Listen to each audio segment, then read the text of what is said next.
Rosann, we've known each other for 3 decades. Yes, a long time. And you have been a professional counselor. As you have been a professional counselor, how many people have we known in Hong Kong? Yes, quite a lot. So many different people. And so many changes. And that's why we want to think about women now and women then, and how women have changed over these years. That must be very interesting. Yes. And it covered different generations. Always. Well, if they're interested in what we are talking about, how are they going to find us? They're going to find us Tuesday night, 9 o'clock, PsychoAlchemy. We are Women Now and Then. See you there.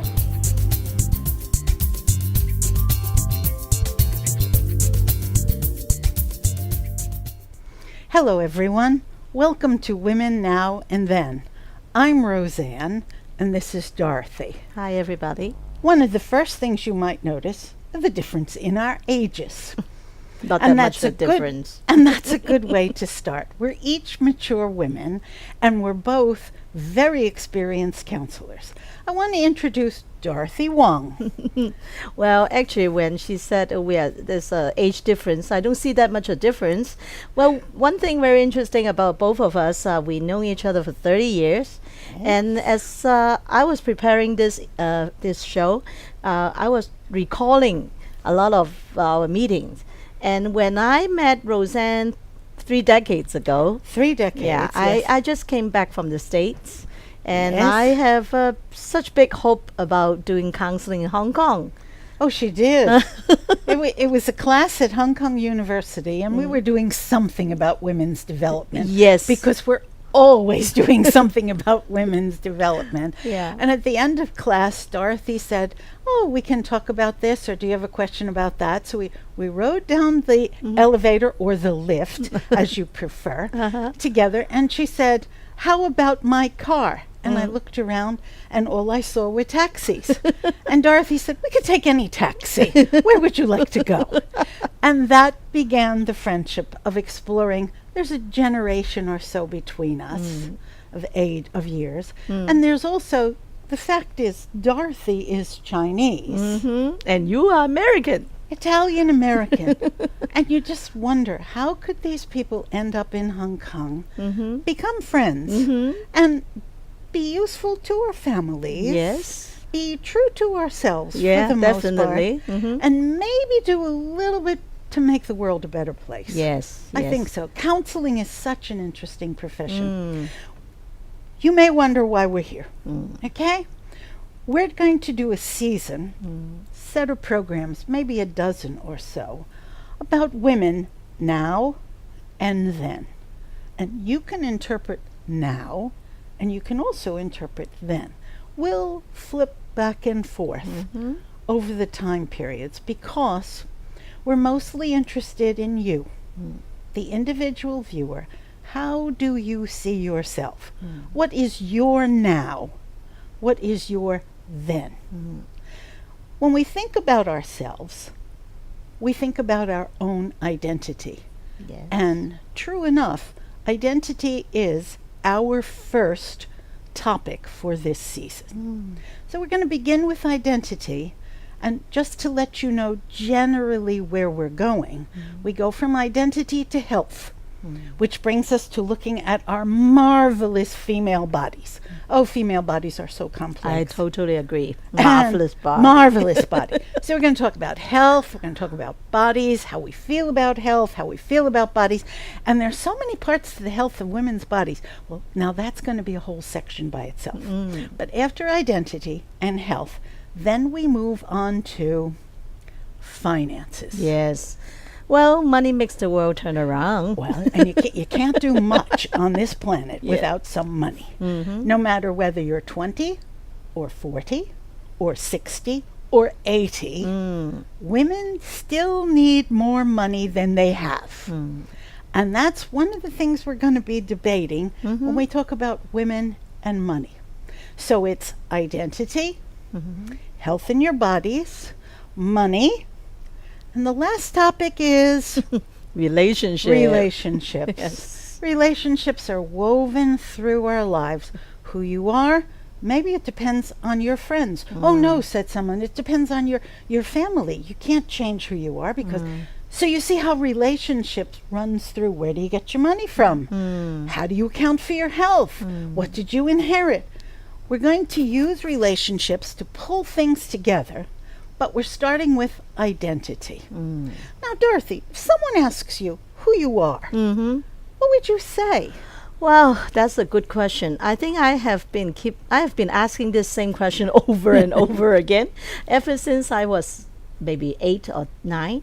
You know, well, because when I was young, it's sort of hard to get along with a lot of my classmates. I always think that I'm a little bit odd. So when you talk about my identity, I would say, well, I am my parents' daughter, my brother's sister.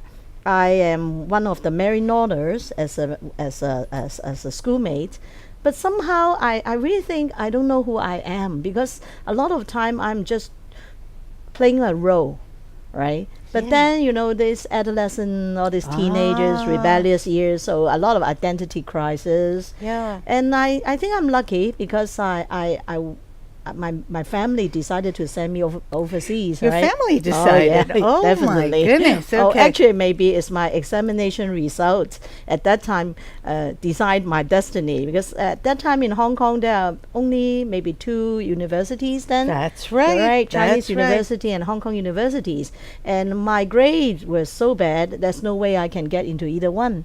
So my parents said, you know, why don't you consider going overseas? And at that time, my brother was over at New York, so I went to the States. So when you talk about identity, at that time I was thinking, well, maybe when I go to the States, I can find my identity. Such a big joke, right? No, But it's you can imagine at that time, Hong Kong, we already have a lot of exposure about American culture. Obviously, when I told people then that I'm going to New York for my further study, they all said, "Oh, make sure when you see the Statue of Liberty, you have to get off the plane." You know, I mean, Okay. that's the That was idea, good. right? That was If you good. know, you will be sure you are in the States if you see the Statue of Liberty. And so at that time, I think I had a lot of expectation. If I go to college, university, then somehow I will find myself. And if I cannot find myself because I have decided some degree, area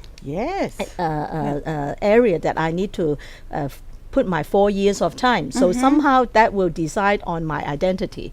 But obviously, all this searching around didn't work out. I don't know about you, but I think I'm one of those considered lost child. You know, all my university time, I have no idea what I really like.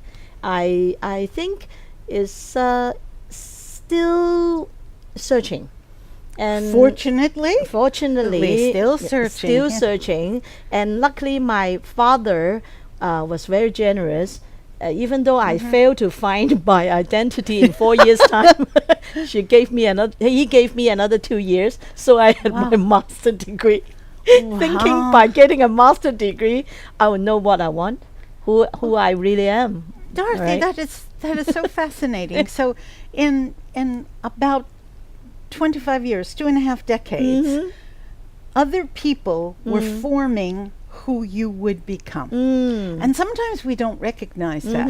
Now, you went quite willingly to the USA. My case is a little bit different.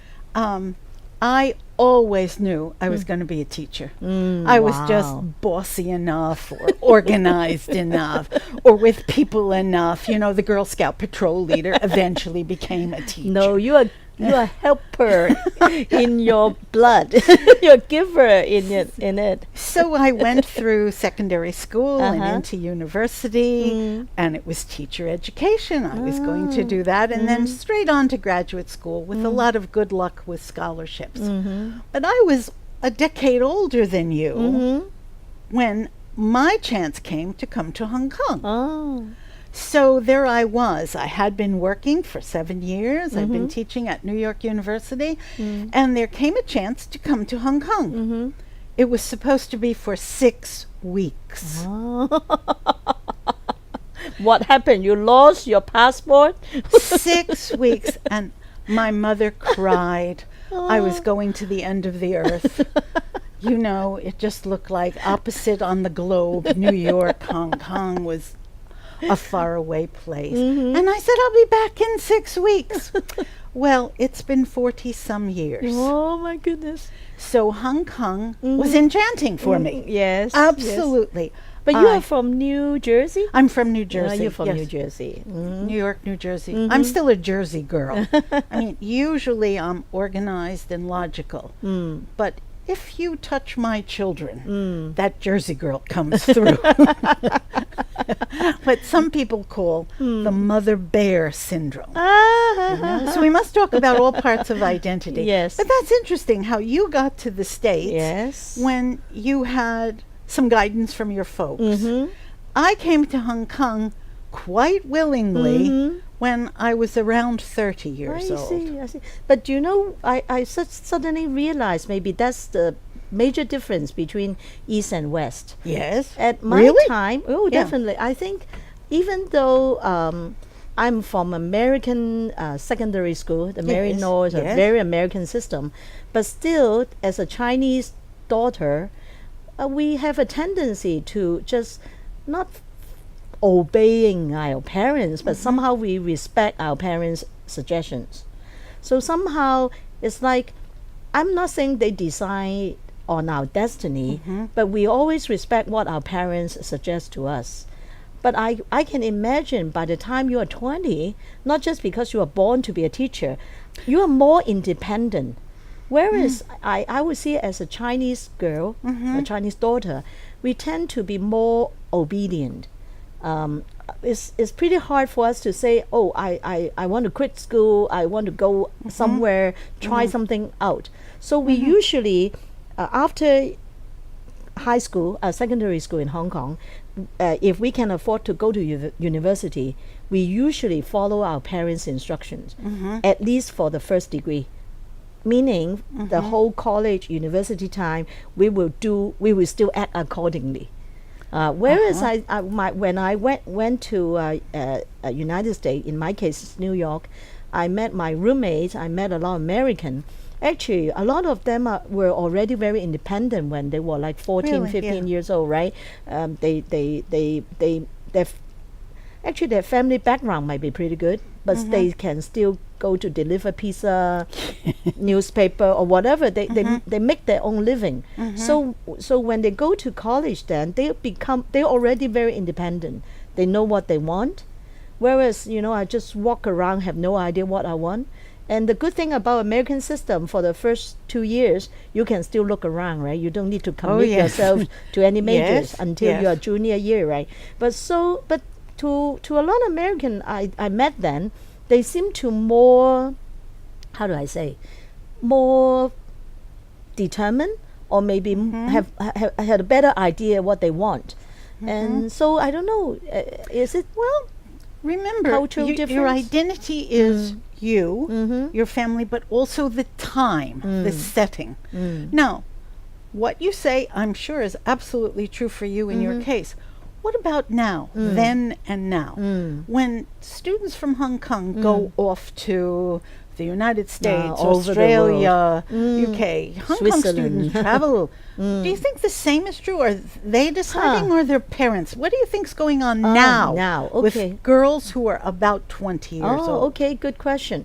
Well, since we've been doing counseling for all these years, and I do a lot of career counseling too, and every year I really meet up with a lot of young people deciding whether they want to stay in Hong Kong, go to different parts of the world. Now it's not just US, Australia, UK, right? People go to, you can not even imagine, Italy. Everywhere. Students studying in Italy or Hungary. Right. But the thing is, so I don't know, I don't want to stereotype.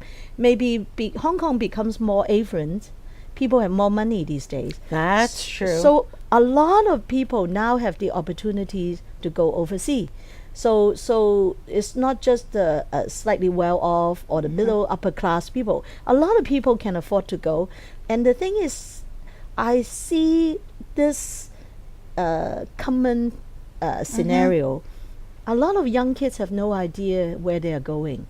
They went to a certain place because there are some country have their school exhibition or university show somewhere in a convention center, and they went to those show, and then there's like different booths, and they just walk in, show their result, and then the professional will suggest which place they will go. Oh. And I still don't think they really know what they want, and somehow they are still confused which country to go, what subject they want to study. And some of them have some idea, but actually they don't really know exactly what's going on. In the recent year, you are talking about now, Yeah, right? now. What's now? The good news is I'm hearing more and more younger people look into psychology. Oh, Yes. encouraging. Very encouraging. I'm curious. I usually ask them, why psychology? And I don't know whether it's a good news or bad news, because a lot of them telling me so many things happening at home, at school, Yeah. and sometimes they just wondering, what's going on. They really want to find out. And a lot of them, maybe because of the different movies or TV shows, talk about all this different psychological problem. Right. Yeah, and, right. and they are so curious. Isn't that interesting? I was surprised in the last 5 years.